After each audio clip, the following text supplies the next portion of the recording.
আছে নেই আলহামদুলিল্লাহ করে আল্লাহ শুকর আদায় করেন আলহামদুলিল্লাহ এ আব্বা জানেরা বেশি কথা বলবো না আমি কোরআন হাদিসের আলোকে আমি সামনের দিকে অগ্রসর হচ্ছি আমার ভাইরা আবু জাহেলকে ডাক দিয়ে বলে আপনি মুহাম্মাদের নাম উচ্চারণ করতে নেন না মুহাম্মাদের পাশে যান না মুহাম্মদ যে রাস্তা দিয়ে যায় সে রাস্তা দিয়ে হাঁটেন না এখন মুহাম্মাদের খোঁজ করেন কেন আবু জাহেল ডাক দিয়ে বলে শোনো কেন খোঁজ মুহাম্মদ ছাড়া এই গর্তের ভিতর থেকে আমার কেউ ওপরে উঠাতে পারবে না আমার বাপ জানেন এইবার সকলে খোলার জন্য চলে গেল আবু জাহেল গর্তের ভিতরে পড়ে থাকলো চারিদিকে সব খোলার জন্য চলে গেল এমন অবস্থায় এমন সময় আমার দয়ার নবী মায়ার নবী মসজিদ থেকে নামাজ শেষ করিয়া রিটার্ন চলে আসতেছেন ওই রাস্তা দিয়ে আমার ভাইরা সকলে খোঁজে ডানি বামে সামনে পিছনে কোথাও পায় না একদল দেখে ওই যে রাস্তা দিয়ে আসতেছে খুব তাড়াহুড়া করে হেঁটে যে মুহাম্মদের সামনে গিয়ে বলে মুহাম্মদ অনেকক্ষণ ধরে তোমাকে খোঁজ করতেছি দয়ার নবী বলে আমার ভাইরা মুহাম্মদ আবু জাহেলের দলের লোকে চেনে কি চেনে না এ আব্বা জানেরা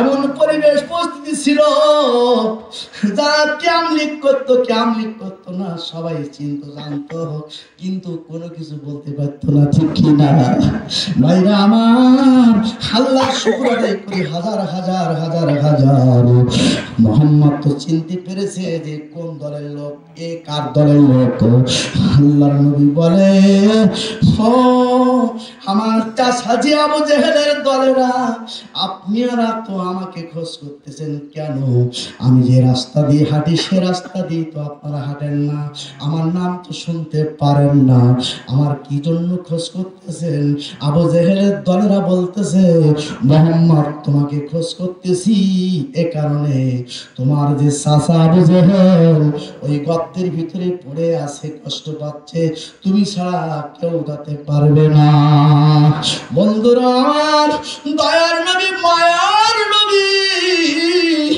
এত কষ্ট দিয়েছে আবু জাহেল আমার নবীকে কিন্তু সে আবু জাহেল যখন কষ্টের ভিতরে বিপদে আছে আমার নবী শুনি খুশি হলো না বেজার হলো একটু কথা বলে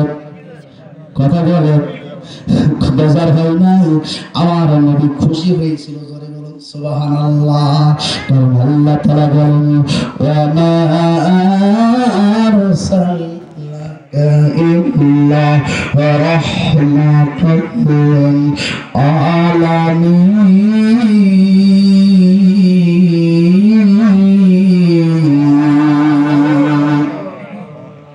আমি আল্লাহ তাআলা আমার নবীকে আমার দোস্ত কি সমগ্র বিশ্ব মানবের জন্য আমি আল্লাহ আমার নবীকে রহমত রূপে প্রেরণ করেছি জোরে বলুন সুবহানাল্লাহ আর জোরে বলুন সুবহানাল্লাহ আমার নবী কোনো মুসলমানদের নবী নয় আমার নবী মুসলমানদের খ্রিস্টান হিন্দু বৌদ্ধ সকলের প্রতি আমি আল্লাহ তার প্রতি রহমত রূপে আমি আল্লাহ আমার হাবিবকে প্রেরণ করেছি জোরে বলুন সুবহানাল্লাহ আমার নবী এই কথাটা শুনে তিনি বিদার হলেন না আমার ভাই তিনি খুশি হলেন না তিনি বলছেন কোথায় আমার দাদাদি পড়েছে আমাকে তাড়াতাড়ি নিয়ে চলো আবু জাহেলের দলেরা রহমতুল লিল আলামিন দয়ার নবী মায়ার নবীকে সাথে করে নিয়ে গেলেন দ্রুত গর্তটা দেখাই দিলেন এখানে তোমার চাচাদি গর্তের ভিতরে পড়েছে দয়ার নবী গর্তের কিনারায় দাঁড়িয়ে উঁকি মেরে দেখতেছে তার চাচা আবু জাহেল গর্তের ভিতরে পড়ে কষ্ট পাচ্ছে নবী কিছু কথা বলে না আবু জাহেল বলে মুহাম্মদ আমাকে দেখে কি তোমার দয়া হয় না মায়া হয় না এত কষ্ট আমি পাচ্ছি তুমি তো কিছু কথা বলো না তাড়াতাড়ি আমাকে গর্ত থেকে উপরে উঠাও দয়ার নবী মায়ার নবী রহমাতুল লিল আলামিন যিনি বাবা আল্লাহ রাব্বুল আলামিন তাকে সুখবরদাতা এবং সতর্ককারী হিসেবে আল্লাহ তাআলা পাঠালেন এই দুনিয়াতে আল্লাহ তাআলা বলেন ওয়া মা আরসালনাকা ইল্লা কাফাতাল লিন-নাস বাশীরান بشيرا ونذيرا আমি আল্লাহ তাআলা আমার হাবিবকে আমার দোস্তকে আমি সুখবরদাতা এবং সতর্ককারী হিসেবে আমি প্রেরণ করেছি। যারা প্রেরণে বিশ্বাস করবে আমি আল্লাহ তাআলা তাদেরকে এমন একটা জায়গায় স্থান দেব, আমি আল্লাহ তাআলা এমন একটা জায়গায় তাদেরকে রাখবো। কোন জায়গায়? ইন্নাল্লাযীনা আমানু ওয়া আমিলুস সালিহাতি কানাত লাহুম জান্নাতুল ফিরদাউসি নুজুলা। আর আল্লাহ তাআলা বলেন এমন একটা স্থানে এমন একটা জায়গায় রাখবো জান্নাতুল ফিরদাউসের ভিতরে তাদের চিরকালের বসবাসের ব্যবস্থা আমি আল্লাহ করে দেব। আমরা সবাই ইমানদার, আমরা সবাই পরেজগার, আমরা মুমিন মুমিনা, আমরা বিশ্বাস করেছি, ঈমান এনেছি আল্লাহ তাআলা ওই জান্নাতুল ফিরদাউস আমাদের জন্য আল্লাহ ব্যবস্থা করে রাখবে। জোরে বলেন আল্লাহুম্মা আমিন। আমার প্রিয় দোস্ত ভাইরা, আবু জেহেল যখন এমনি করে বললেন, ও মুহাম্মদ তোমার কি দয়া হয় না, মায়া হয় না? দয়া নবী বললেন, চাচাজি আমি আপনাকে ওপরে উঠাবো, কিন্তু আমার দুটো কথা কাছে জিজ্ঞাসা করবে। কটা কথা জিজ্ঞাসা করবে? দুইটা কথা জিজ্ঞাসা করবে। প্রথম নাম্বার কথা হলো, এই রাস্তায় তো কোনো গর্ত ছিল না, এই রাস্তায় কোনো গর্ত ছিল না, এই গর্তটা কেমন করে হলো? এটা হলো প্রথম নাম্বার কথা। আর দুই নাম্বার কথা হলো, এই গর্তের ভিতরে আপনি কেমন করে পড়লেন? কটা কথা? গর্ত কিভাবে হলো, পড়লেন কিভাবে? দোস্ত ভাইরা আমার, আবু জেহেল কি জবাব দিয়ে বলে? আছে? ওর উত্তর আছে? কিভাবে গর্তটা হলো কি উত্তর দিতে পারবে? হাসিনা যদি বলা হয় যে বাবার নাম কি জলে, ঠিক আছে, হাসিনা বলতে পারবে? পারবেন আপনারা, আমি প্রমাণ দিয়ে দেবো। আপনার সাথে আমি বলেছি, আপনারা ওয়াদা করেছেন, সবাই বলেন ঠিক আছে না? কে কে শুনে যাবে আজকে? না হাত তুলে দেখাই জানছে না।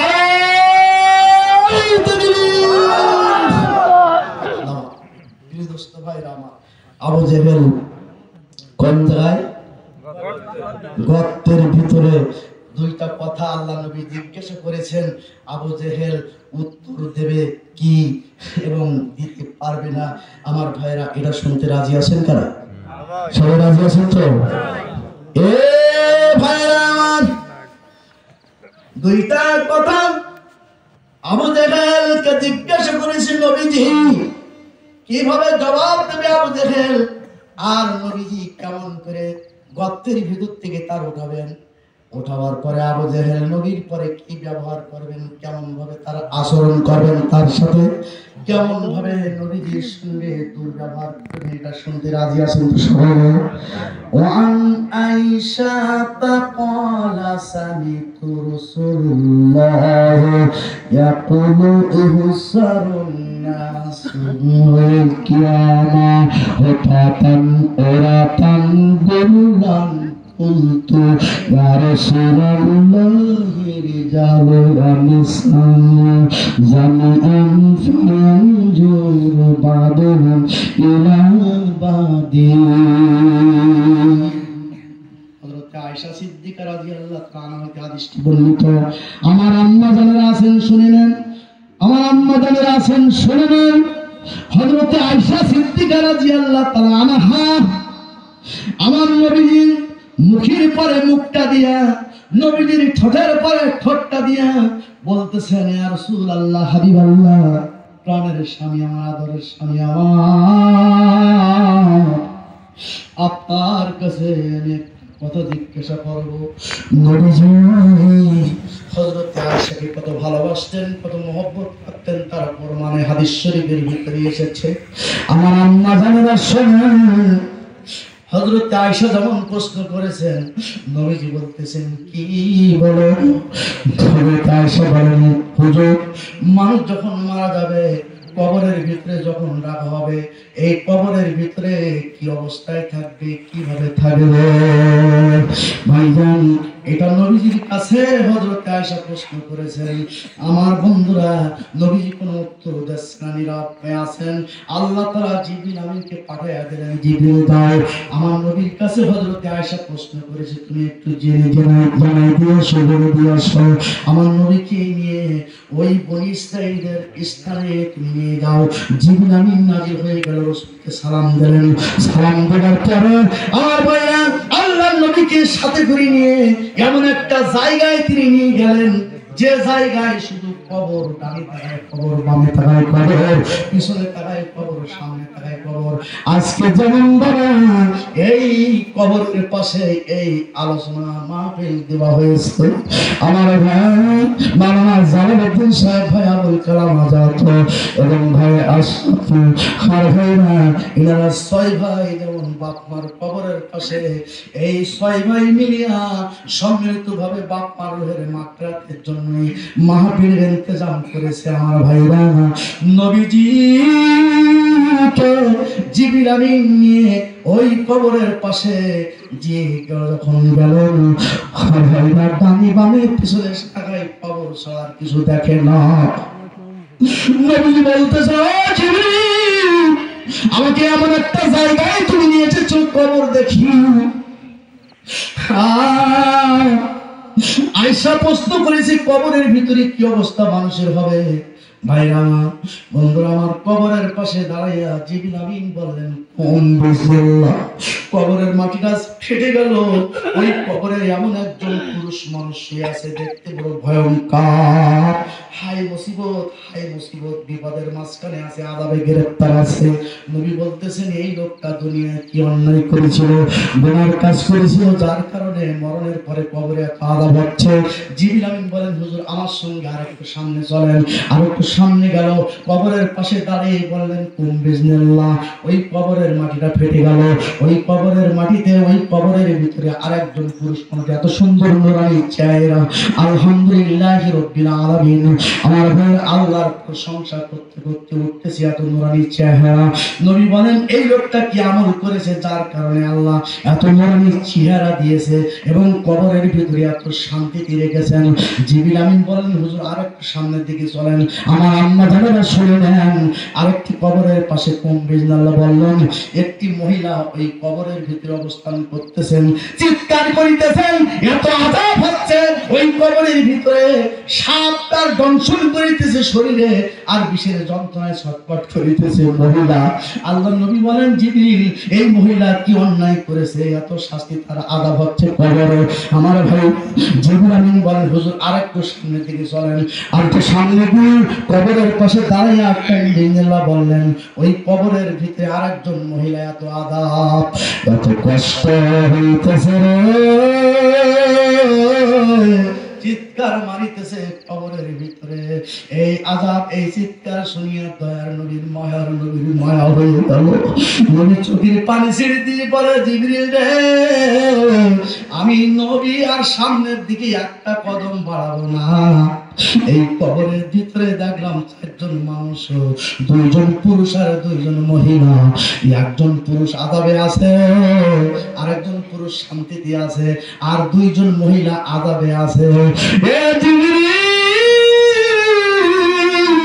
যে পুরুষটা সেই কবরের ভিতরে আযাবে আছে, কে কি গুনাহ করেছিল, কোন গুনার কারণে আযাব হচ্ছে, আর যে পুরুষটা আরামে আছে, আয়েশে আছে, এই পুরুষ কি আমল করেছিল যার কারণে এত আল্লাহ তার প্রতি রহমত দান করেছেন।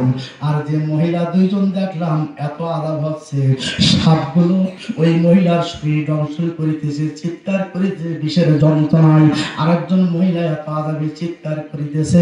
এই 2 জন মহিলা কি অন্যায় করেছিল? সংখ্যা মোট কতই হলো? 2 জন পুরুষ, 2 জন মহিলা। আবু জেহেল কোন জায়গায়? আর কবরের ভিতরে 4 জন। আমার ভাইরা বন্ধুগণ, আমার মনে হয় আপনাদের কষ্ট হচ্ছে। জি, কষ্ট হচ্ছে না?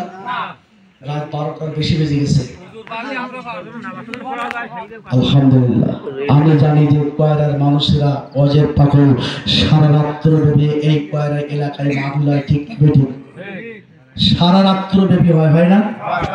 এই কয়রার আপনাদের একটা সুনাম আছে, সেটা হলো সারা রাত্র ব্যাপী এসার সব মাহফিল ঈশার নামাজের পর থেকে শুরু হয় আর ওই ফজরের আযানের আগ পর্যন্ত। আগে খানপুরি হুজুর যখন বেঁচে ছিল, আমরা খালি ফরজের নামাজটা পড়তে পারি তো টাইম মতো না বা ওই সুযোগ না। আমি হয়তো অল্প সময় আর হাই আলোচনা করলে 20 মিনিট, কারণ ফজরের নামাজ যে আপনারা নিয়াত করেছেন যে ফজরের নামাজটা তোমরা পড়তে পারো হুজুর, কিন্তু আমার ভাইরা আপনারা যে নিয়াত করেছেন যে ফজরের নামাজটা তোমরা পড়তে পারি, আমার দোস্ত ভাইরা ফজরের আযান আগ পর্যন্ত না চললেও আজকে আপনারা যে নিয়াত করেছেন এই নিয়াত এত আল্লাহ কবুল করেছেন যে সারা রাত্র ওয়াজ শোনার আমল আপনার আমল নামায় দিয়ে দেবে। আরো জোরে বলা যাবে না সুবহানাল্লাহ? তাহলে আবু জেহেলকে আগে উঠাবো না এই চারজন মানুষের কথা আগে বলবো? জি, আবু জেলের আগে উঠান, আবু জেহেলের আগে উঠাবো। বিসমিল্লাহির রহমানির রহিম। إن الله لا ينظر إلى صوركم وأعمالكم مسلم ونبي حدثنا ونبي هريرة رضي الله عنه قال قال رسول الله صلى الله عليه وسلم। মুসলিম শরীফের হাদিস শরীফে এটা প্রমাণ এসেছে, কিভাবে আমি তার প্রমাণগুলো দিয়ে যাচ্ছি। কিন্তু দোস্ত ভাইয়া বন্ধুরা, আমার কথা কষ্ট হচ্ছে, তারপরও আপনাদের অনুরোধে আবেগ আমি ইনশাআল্লাহ যেটা আপনাদের সাথে ওয়াদা করেছি আমার ওয়াদা পালন করবো, আপনারাও পালন করবেন সবাই। ঠিক আছে তো? ঠিক আছে তো? আলহামদুলিল্লাহ। একটু যে করে বলুন লা ইলাহা ইল্লাল্লাহ, ইলাহা ইল্লাল্লাহ, লা ইলাহা ইল্লাল্লাহ,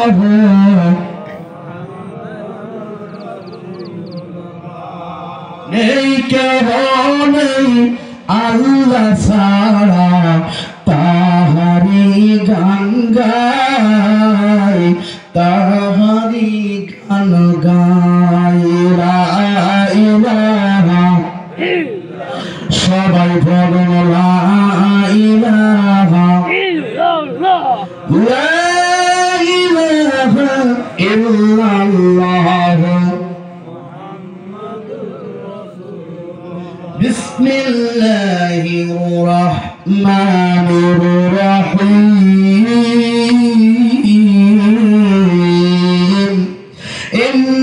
ইন্নাল্লাযীনা কাফারু লান তুগনিয়া আনহুম আমওয়ালুহুম ওয়ালা আওলাদুহুম মিনাল্লাহি শাই'আন ওয়া উলাইকা আসহাবুন নারি হুম ফিহা খালিদুন খালিদিন। আমার ভাইরা, রব্বুল আলামিন তিনি বলেন, যারা সত্যকে প্রত্যাখ্যান করে তাদের সন্তান সন্ততি, তাদের ধন ধরা, টাকা পয়সা আল্লাহ রব্বুল আলামিনের কাজে কোনো কাজে আসবে না। আজকের যে মরহুম নাম আব্দুল ওয়াহাব আলেমের বাগান করে চলে গেছে আমার ভাইরা, কি সুন্দর পরিবেশ। বহু জায়গায় বহু জেলায় গেছি বাবা, এরকম কোন জায়গায় দেখা যায় নাই যে আজকের 6টা ছেলে 6 ভাই 5জন আলেম 5জন আলেম আহারা বাগান করে থেকে গেছে। বন্ধুরা আমার, কবরে শুয়ে শুয়ে তার সওয়াবগুলো পাচ্ছি। কোরআন এবং হাদিসের প্রমাণ। আপনাদের সন্তান সন্ততির জন্য দোয়া করি, আল্লাহ রাব্বুল আলামিন আপনার ছেলে মেয়েদের জন্য আলেম এবং আলেমা হয় আল্লাহ কবুল করুক। আপনি মারা যাওয়ার পরে কবরে শহীদের সওয়াবগুলো কোন আল্লাহ কবুল করুক, আল্লাহুম্মা আমিন। ভাইয়া, যারা আপনাদের সামনে পেশ করেছি এর আয়াতের অর্থ ব্যাখ্যা সানাদুল এখনো শেষ হয় নাই। আমি ব্যাখ্যা গুলো দেব। শুনুন বন্ধু আমার, নবীজি বলতেছেন ও জিবরিল, কবরের ভিতরে যে লোকটাকে দেখলাম এত আযাবে গ্রেফতার আছে, লোকটা কি গুনার কাজ করেছে, কি অন্যায় করেছে? জিবরিল আমিন বললেন ইয়া রাসূলুল্লাহ, হাবিবাল্লাহ, যে লোকটা কবরের আযাবে গ্রেফতার দেখেছেন, এই লোকটা দুনিয়ায় আকিমুস সালাত, নামাজ আদায় করেনি, কায়েম করেনি। ও আল্লাহর নবী, এই লোকটা বিশ্বাস করেনি, এই লোকটা নাফরমান, এই লোকটা মুনাফিক। আল্লাহর নবী গো, এই লোকটা যখন ইন্তেকাল করেছে বেঈমান হয়ে ইন্তেকাল করেছে, দুনিয়া থেকে চিরবিদায় হয়ে গেছে, আল্লাহ রাব্বুল আলামিন এই লোকটার আযাবে কবরের ভিতরে আযাবে গ্রেফতার করে রেখেছে। কিয়ামত পর্যন্ত এভাবে কবরে আযাবে গ্রেফতার করে রাখবে। নাউযুবিল্লাহ। মুক্তা ছাড়া বলে দিই ভাইরা আমার, নবীজি বলতেছেন ইয়া জিবরিল, দ্বিতীয় নম্বরে যে লোকটা কবরে এত শান্তিতে আছে, আলহামদুলিল্লাহ রাব্বিল আলামিন, আল্লাহর প্রশংসা করতেছে, এই লোকটা দুনিয়ায় কি আমল করেছে। জিবরিল আমিন বলেন এ আল্লাহর নবী, এই লোকটা দুনিয়ায় 5 ওয়াক্ত নামাজ কায়েম করেছে, যাকাত আদায় করেছে, রুকুকারীদের সঙ্গে রুকু করেছে, মানুষের সঙ্গে সদ্ব্যবহার করেছে, ভালো ব্যবহার করেছে।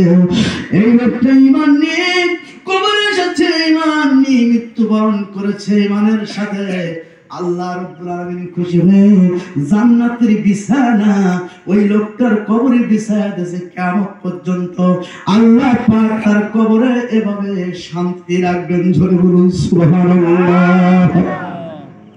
দয়ার নবী মানুষ বললেন ও জিবরিল আমিন, দুইজন পুরুষের কথা শুনলাম, আর যে দুইজন মহিলা, এরা কি অন্যায় করেছে, এরা কি অপরাধ করেছে? আমার দোস্ত ভাইরা, বন্ধুরা আমার, একজন এমপি মহিলা নেত্রী, তার নাম কি ছিল?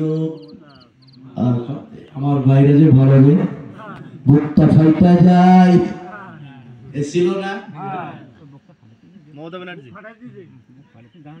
তুই কোনে এখন? এই মমতা তুই কোথায়? ওই সাহস থাকি তুই এখন বেরিয়ে আয়। এই মঞ্চের সংসদে কি করেছে জানেন? ওই এমন এমন গান গেয়েছে, ডান্স দিয়েছে ওই সংসদে, জানেন না আপনারা? শুধু তাই নয়, আরে মোলামাকে গালি দিয়েছে, অপমানিত কথা বলেছে, মৃদু আজারিকে আমার দোস্ত ভাইরা অনেক কথা বলেছে, অনেক রাত কথা বলেছে। এমতাস কথা ঠিক বলছি না বেঠিক বলছি? শুধু তাই নয় বন্ধুরা আমার, রাতের আধারে অন্ধকারে নেতাদের নিয়ে এই নেত্রী যা করেছে, আল্লাহ পাক রব্বুল আলামিন সেটা কখনো ক্ষমা করেনি আর করবে না। আল্লাহ তার প্রতিফল দেখায় দেশে, ঠিক কিনা? যারা আলেমের উপর অত্যাচার করে, আলেমের উপর জুলুম করে, আল্লাহ পাক তাদেরকে ছেড়ে দেয় না, ঠিক কিনা? ক্ষমতার অপব্যবহার যারা করেছে, সবাই ছাড়িলে আমার আল্লাহ ধইরাছে। কথা বলেন ঠিক না বন্ধু? সবাই ছেড়েছে, আল্লাহ পাক ছাড়ে নাই। এই মমতাজ কি গান গেয়েছে, এ ফতোয়া দিয়েছে, একটা বোমা মারলে যার পেট থেকে আরবির অক্ষর বাইর হয় না, এ বলেছে কোরআন শরীফ 90 পারা। কয় পারার কথা বলেছে আপনারা শুনেন না? 90 পারা। কোরআন শরীফ কয় পারা? অবশ্যই হুজুর 90 পারার কথা বলে না আমার ভাইরা, শুধু তাই নয়, ওই সিয়াসত তার হাদিস নাকি বড় মুখস্থ, এমন শালার বেজন্মা লম্পট, তোর কেমন সাহস হবে? তুই এখন দাঁড়িয়ে কোথায় আছিস? তোর সাত মিটাই দেবো কিভাবে, তোর শাস্তি দিতে হয় আমরা সেভাবে আঁকায় রেখেছি। তুই এখন চলে আসবে সাহস থাকে সামনে, ঠিক কিনা? এ বাপজানেরা আম্মাজানেরা শোনেন, আমার নবীজি বলেন জিবরিল ওই মহিলার কেমন আযাব হচ্ছে, কষ্ট হচ্ছে। জিবরিল আমিন বলেন ইয়া রাসূলুল্লাহ হাবিবাল্লাহ কে জানার নবী রে, ওই মহিলা কোরআন শরীফের ভিতরে সূরা নিসা আছে, কথা বলেন ঠিক কিনা? সূরা নিসা আছে কিনা? হাবিব সাহেবের ধারণা আছেন এই সূরা নিসা পড়বেন, এর ব্যাখ্যা পড়বেন, এর অর্থ পড়বেন। আমার ভাইরা নামাজ যেমন ফরজ, সূরা নিসার ভিতরে মা বোনদের পর্দাও এরকম ফরজ আল্লাহ তাআলা করে দিয়েছে। তাই পর্দা করা কি, কথা বলেন? ফরজ। শুনেন আপনারা, পর্দা করা ফরজ। নামাজ যেমন 5 ওয়াক্ত ফরজ, পর্দা এরকম ফরজ। ও কয়রার আম্মা জানেরা, আপনারা বড় ভালো, আপনাদের কথা বলি না, কিন্তু বড় কষ্ট লাগে, দুঃখ লাগে। এই মমতাজের কথা শুনিয়া, মমতাজের পামে পড়িয়া কিছু কিছু মা বোনেরা এমন বেহাবেশটা হয়ে গেছে, বেশটা হয়েছিল। তারা রাস্তা দিয়ে যখন কাপড় কুচায়া কুচায়া ধানাসি ব্যাগ একটা ঘাড়ে ঝুলাইয়া কোমর দুলাইয়া দুলাইয়া রাস্তা দিয়ে হাঁটে যায়, আর পিছন দিকে ফিরে ফিরে তাকায়া দেখে কোনো খদ্দের লাগিস কিনা।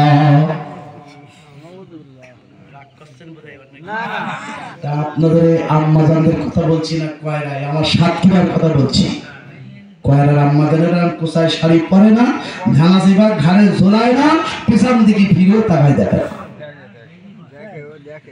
জিবরিল আমিন বলেন আল্লাহর নবী কেন আযাব হচ্ছে শুনেন।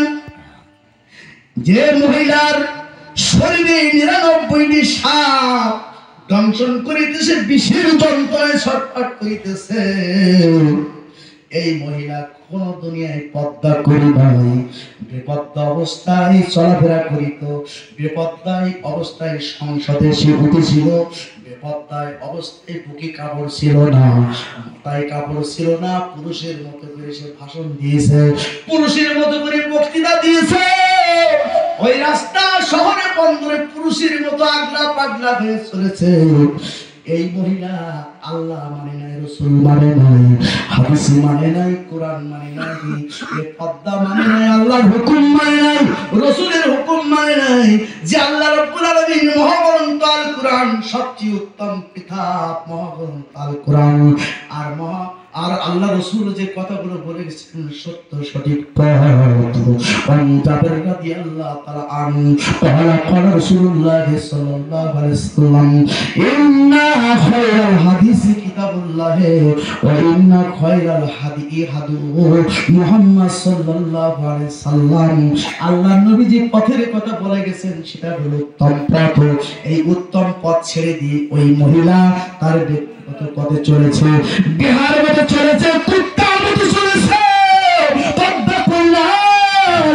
এই কারণে আল্লাহ তাআলা ওই মহিলার ওই অঙ্গ, ওই প্রত্যঙ্গ আল্লাহ তাআলা বিষাক্ত সাপের ব্যবস্থা করে রেখেছে। কিয়ামত পর্যন্ত কবরে ওই মহিলার এই বিষাক্ত দংশন করতে থাকবে, কিয়ামত পর্যন্ত এভাবে মহিলা চিৎকার করতে থাকবে, জোরে জোরে নাউজুবিল্লাহ। ও আম্মা জানেরা, ভাসানী সাহেবের কাছ থেকে ওয়াজ শুনিয়া আগামীকাল সকালে উঠিয়া যদি আপনি পর্দা না করেন, বেপর্দায় যদি আপনি চলেন, তাহলে আপনার পরিণতি, আপনার অবস্থা কিন্তু এরকম হবে। আম্মা জানদের হাতে ধরে পায়ে ধরে পড়ে যায়, পর্দা করা কিন্তু ফরজ। এই পর্দা আপনারা করবেন, এই পর্দায় চলবেন, আল্লাহ আপনার পরে রহমত বর্ষিত করবে, মা ফাতেমার সঙ্গে আপনার হাসর হবে। জোরে বলুন আল্লাহুম্মা আমিন। আমার দোস্ত ভাইরা, আল্লাহ নবী বলে ও জিবরিল, তারপরে যে মহিলা দেখলাম এত আযাব এত কষ্ট কেন হচ্ছে? আমার দোস্ত ভাইরা, আপনার এলাকায় আপনারা স্বামী স্ত্রী যারা আছেন সবই ভালো বিল মহব্বত ভালো। এই হাদিসটি আপনাদের সামনে আমি শোনাই যাই যে অনেক আম্মাদানেরা আছে, অনেক ওয়াজ মাহফিল হয়, অনেক বক্তারা বিভিন্ন পয়েন্টে বিভিন্ন সাবজেক্টে বয়ান করে যায়, কিন্তু মা বোনদের সম্পর্কে একটু কম আলোচনা হয়। আজকে আমি আম্মাদানদের প্রতি একটু সাবজেক্ট এই বিষয়ে কথা বলে যাই যে মহিলার লাস্টে এত আঘাত হচ্ছে কোন কারণে। আল্লাহর নবী বললেন, ও জিবরিল, লাস্টে যে মহিলা এত আঘাত হচ্ছে, চিৎকার করিতেছে কোন কারণে জানতে চাই বলো। ভাইরা আমার, তারা এই এলাকার ভিতরে স্বামী স্ত্রী আছেন, স্বামী স্ত্রীর ভিতরে যার মিল মহব্বত আছে, যার ভালোবাসা আছে, ওই ঘরে আল্লাহর রহমত বর্ষিত হয়ে যায়। জোরে বলেন ঠিক না বেঠিক? যে ঘরে স্বামী স্ত্রীর মিল মহব্বত নাই, ভালোবাসা নাই, ওই ঘরে আল্লাহর লানত বর্ষিত হয়। জোরে বলুন নাউযুবিল্লাহ। আমার এলাকায় ভালো আমার দোস্ত ভাইরা, অনেক স্ত্রী বলে আসি, আর অনেক স্বামী বলে আসি, আর অনেক স্ত্রী বলে বিরুয়াসি। ধরে ঠিক না ঠিক? আসলে এটা আপনার এলাকায় আমাদের খুব ভালো স্বামীর খেদমত এমন ভাবে খেদমত করে পাতে গলা জড়াই ধরে। বন্ধুরা আমার, জিবরিল আমিন বর্ণনা দিচ্ছে আল্লাহর নবীর সঙ্গে যে কেমন আলাপ হচ্ছে, এমনি ভাবে ধারাবাহিক ভাবে নবীদের সঙ্গে বর্ণনা দিচ্ছে কেমন করে শোনেন। আল্লাহর নবীর একজন বিবির নাম ছিল, যার নাম ছিল উম্মে হাবিবা। কি নাম? উম্মে হাবিবা। এই হাবিবা ছিলেন আবু সুফিয়ানের মেয়ে। কার মেয়ে? আবু সুফিয়ানের মেয়ে। আবু সুফিয়ান কাফের ছিল না মুসলমান ছিল? কাফের ছিল। বহু কথা ওইদিকে যাব না। এই আবু সুফিয়ানের মেয়ে উম্মে হাবিবা আমার নবীর সঙ্গে বিবাহ হয়েছিল। অনেক ঘটনা, ওইদিকে গেলে ঘন্টাকে চলে যাবে, তবু শেষ করা যাবে না। আমার আল্লাহ নবীর সঙ্গে বিবাহ হলো, আলহামদুলিল্লাহ পড়েন। কেমন করে বিবাহ হলো বলতে গেলে বিস্তারিত বলা অনেক সময় লাগবে। বিবাহ হলো ভাইরা আমার, বিবাহ হওয়ার পরে আম্মা জানেরা খেয়াল করেন, আবু সুফিয়ানের মেয়ে উম্মে হাবিবা আমার ভাইরা একই বিছানায় শুয়ে আছেন। আমার নবীজি গলাটা জড়াই ধরে বললেন, ইয়া রাসূলুল্লাহ, হাবিবাল্লাহ, আমার বাবা ছিল একজন কাফের, আমার বাবা ছিল একজন কাফের, আমিও ছিলাম কাফের। ও নবীজি, আল্লাহর খুদরতে আমি ইসলাম কবুল করেছি, কালেমা পড়েছি, মুসলমান হয়েছি। আপনার স্ত্রী, আপনার স্বামী আল্লাহর নবী, কিন্তু আমি ইসলাম সম্পর্কে তোমার আইডিয়া নাই। কুরআন বুঝি না, হাদিস বুঝি না, পর্দা বুঝি না। ও আল্লাহর নবী, আমার প্রাণের স্বামী গো, আমি তো কিছু বুঝি না, আপনি আমাকে একটু বুঝাই নিয়েন, আপনি আমাকে একটু শেখাই নিয়েন। অনেক স্বামী স্ত্রীর ভিতরে দেখা যায় স্বামী শিক্ষিত আর স্ত্রী অশিক্ষিত। অনেকে দেখা যায় স্ত্রী শিক্ষিত, স্বামী স্ত্রী শিক্ষিত, স্বামী অশিক্ষিত। আছে কি নাই? কথা বলা আছে কি নাই? যারা বাচ্চা তারা তো বললেন যে আছে, কিন্তু তারা তো কোনো বিয়ে করেনি। আল্লাহ কবুল করবে, ওরা তো একসময় বিয়ে করবে, স্ত্রী হবে। ধরে বলেন আল্লাহুম্মা আমিন। আমার দোস্ত ভাইয়েরা, বন্ধুরা আমার, ভাইয়েরা আমার, এবার এই কথা যখন বললেন আল্লাহ নবীর কাছে, হযরতে আয়েশা উম্মে হাবিবা যখন এই কথা বলে যে আমাকে একটু শিখাই দেন, নবীজি বলতেছেন, হাবিবা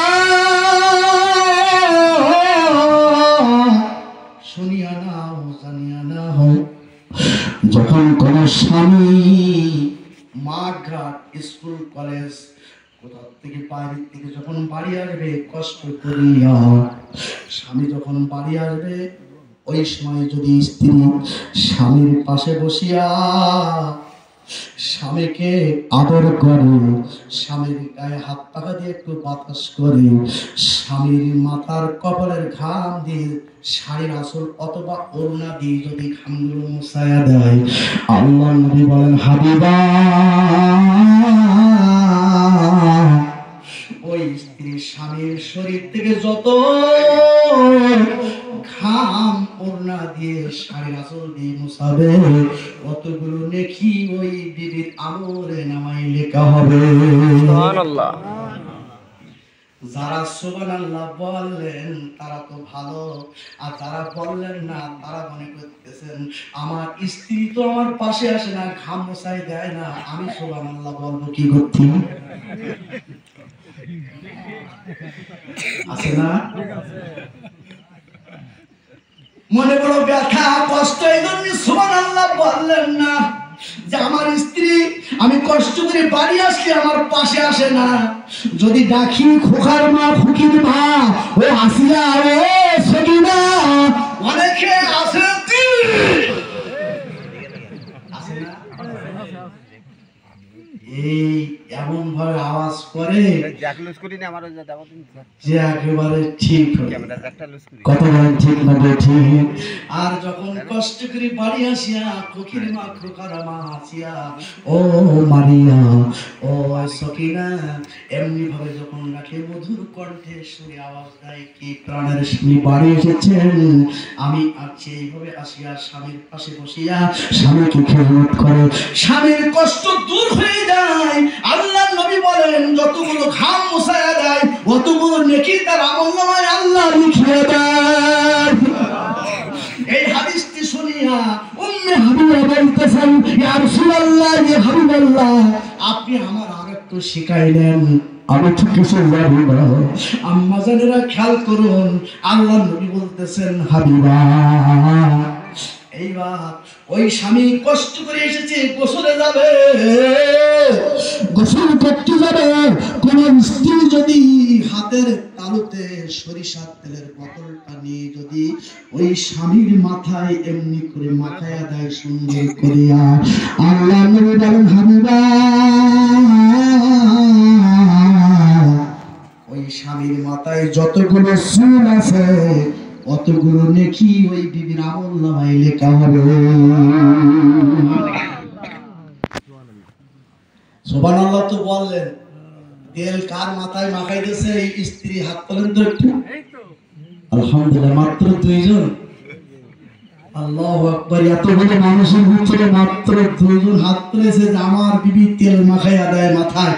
আল্লাহ ওনার বিবিকে কবুল করুক, সবার বলেন আল্লাহুম্মা আমিন। আর যারা হাত তুলেনি তাদের মনে বড় কষ্ট, তাদের মনে বড় ব্যথা, আমি ওই সকল স্ত্রী ওই সকল আম্মা জানদেরকে আমি দৃষ্টি আকর্ষণ করছি, আপনার স্বামীকে আগামী কাল থেকে মাথায় তেল মাখাইয়ে দেবেন, আল্লাহ যেন কবুল করে, সবার বলেন আল্লাহুম্মা আমিন।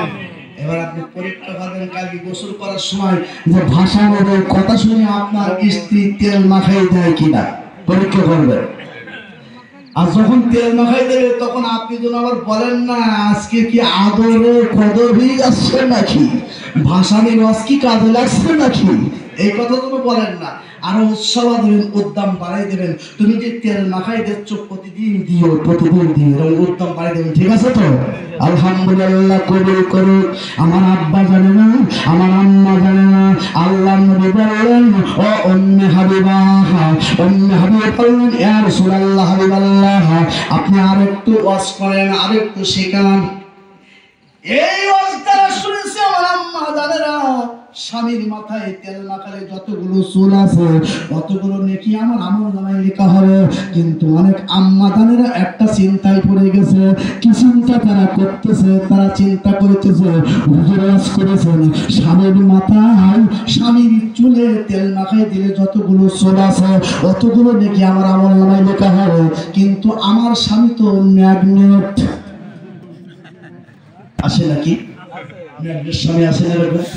আমার আম্মা জানেরা কোনো চিন্তা করবেন না, নো টেনশন, কোনো চিন্তা করবেন না।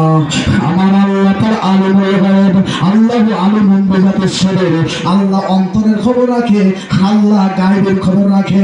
আম্মা জানেরা আপনার স্বামী যদি ম্যাগনেট হয়, আপনার স্বামীর মাথায় যদি চুল না থাকে, আপনার হাতের তালুতে সরিষার তেলের বোতল থেকে তেল ঢালিয়া আপনার ওই ম্যাগনেট স্বামীর মাথায় এমনি করে সুন্দর করে মালিশ করে দেবেন। ও আম্মা জান, আপনার ম্যাগনেট স্বামীর মাথায় কতগুলো চুলের গোড়া আছে, কতগুলো চুলের গোড়া আছে আমার আল্লাহ জানে, ওই পরিমাণ নাকি আল্লাহ আপনার আমলনামায় লিখে দেবে। আমার আম্মা জানেরা যে চিন্তা করছিলেন যে আমার স্বামী তো ম্যাগনেট, আমাদের এই চিন্তা দূর হয়ে গেল। জোরে বলেন ঠিক না ঠিক? আমার ভাইরা, হযরতে উম্মে হাবিবা বললেন, হুজুর আমার আরো শেখান। নবী এমনিভাবে একের পর এক হাদিস বলে যাচ্ছে, একের পর এক শেখায় যাচ্ছে।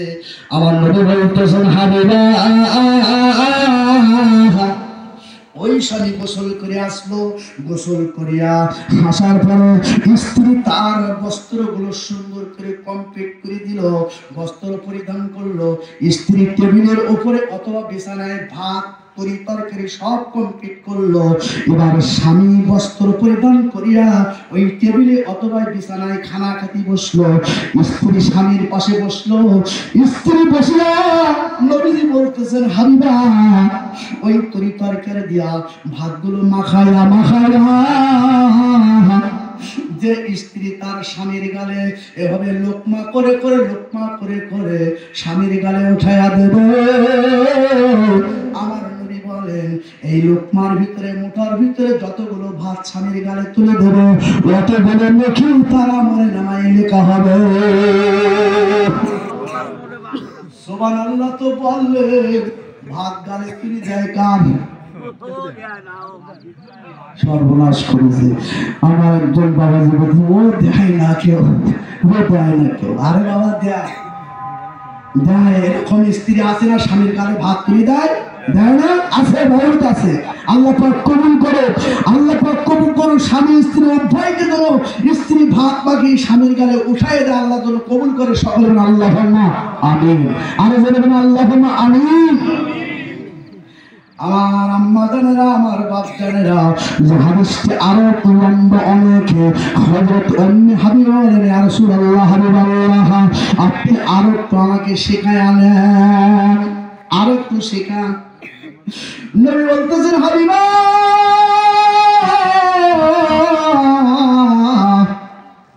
শুনিয়া নাও, জানিয়া নাও, যদি কোনো স্ত্রী স্বামীর প্রশংসা করে ভালো, ও হাবিবা স্বামীকে সারা রাত্র খেদমত করে ভালো, আল্লাহর নবী বলেন, হাবিবা ওই স্বামী যদি বলে আমার স্ত্রী ভালো, আর ওই স্ত্রী যদি 5 ওয়াক্ত নামাজ কায়েম করে, ওই স্ত্রী যদি 4টি কাজ করতে পারে, পর্দা, নামাজ, রোজা, এই 4টি কাজ স্বামীকে যদি এই 4টি কাজ করতে পারে, আল্লাহ নবী বলেন, হাবিবা ওই স্ত্রী বিনা হিসাবে জান্নাতি। আরো জোরে বলা যাবে নাকি সুবহানাল্লাহ? এই কথাটা আল্লাহ নবী বললেন জান্নাতি। আল্লাহ নবী জান্নাতি বলেছেন, এই কথাটা কি মিথ্যা হতে পারে? জোরে বলেন মিথ্যা হতে পারে না? না না বাবা, আল্লাহ নবী কখনো মিথ্যা বলে না। আল্লাহ নবী যেটা বলেছেন সেটা হলো সঠিক কথা। জোরে বলেন সুবহানাল্লাহ। সবাই একটু জিকির করুন, লা ইলাহা ইল্লাল্লাহ, লা ইলাহা ইল্লাল্লাহ, মুহাম্মাদুর রাসূলুল্লাহ সাল্লাল্লাহু আলাইহি ওয়াসাল্লাম। যে মহিলাকে আপনি দেখলেন কবরের ভিতরে এত আযাব আছে, ওই মহিলা স্বামীর সঙ্গে বেয়াদবি করেছিল, স্বামীর হক আদায় করেনি, স্বামীর অবাধ্য চলেছিল, স্বামীর কথা মানেনি, যার কারণে আল্লাহ তাআলা তাকে আযাবে গ্রেফতার রেখেছে। কিয়ামত পর্যন্ত আল্লাহ তাআলা ওই স্ত্রীকে, ওই মহিলাকে ওই কবরের ভিতরে আযাবে গ্রেফতার করে রাখবে। জোরে বলুন নাউযুবিল্লাহ। এই আলোচনা শুনে আমার আম্মা জানেরা আশা রাখি যে আগামী কাল থেকে যে সকল স্ত্রী স্বামীর অবদ্ধ চলে, কালকের থেকে ইনশাআল্লাহ, কালকের থেকে না আজকে রাত থেকে ভালো হয়ে যাবে। আল্লাহ কবুল করে সকলকে আল্লাহুম্মা আমিন, আল্লাহুম্মা আমিন। আল্লাহ কবুল করুক, সকলে বলেন আল্লাহুম্মা আমিন। ও ভাই বন্ধুরা, আমার অনেক স্ত্রী আছে স্বামীর মানে না, আমার অনেক স্বামী আছে স্ত্রীর মারধর করে, ঠিক কিনা? কথা বলেন ঠিক না বেটি? উভয় পক্ষের আরজ করে বলছি, স্বামী যারা আছেন স্ত্রীর সঙ্গে ভালো ব্যবহার করবেন, তাকে ভালোবাসবেন, মহব্বত করবেন, ভালোবাসা দেবেন, আপনাকে ভালোবাসা দেবে। অনেক স্ত্রী আছেন যে স্বামীকে দেখতে পারে না, স্বামীর উপর অত্যাচার জুলুম করে, স্বামীকে ভালোবাসবেন, স্বামীকে সন্তুষ্ট রাখবেন, আল্লাহ খুশি হবে, রসুল খুশি হবে, ফেরেশতাগণ খুশি হবে, পরকালে আপনার জন্য মঙ্গল হবে। জোরে বলেন আল্লাহুম্মা আমিন। আর স্বামী যদি আপনার পরে অসন্তুষ্ট থাকে, সারা রাত্র যদি আপনি নামাজ পড়েন, রোজা রাখেন, কোনো ফায়দা হবে? রসুলের হাদিস আমি বলে গেলাম। এই জন্য স্ত্রী স্বামীকে খুশি রাখবেন, আর স্বামী তাদেরকে বলি স্ত্রীকে খুশি রাখবেন।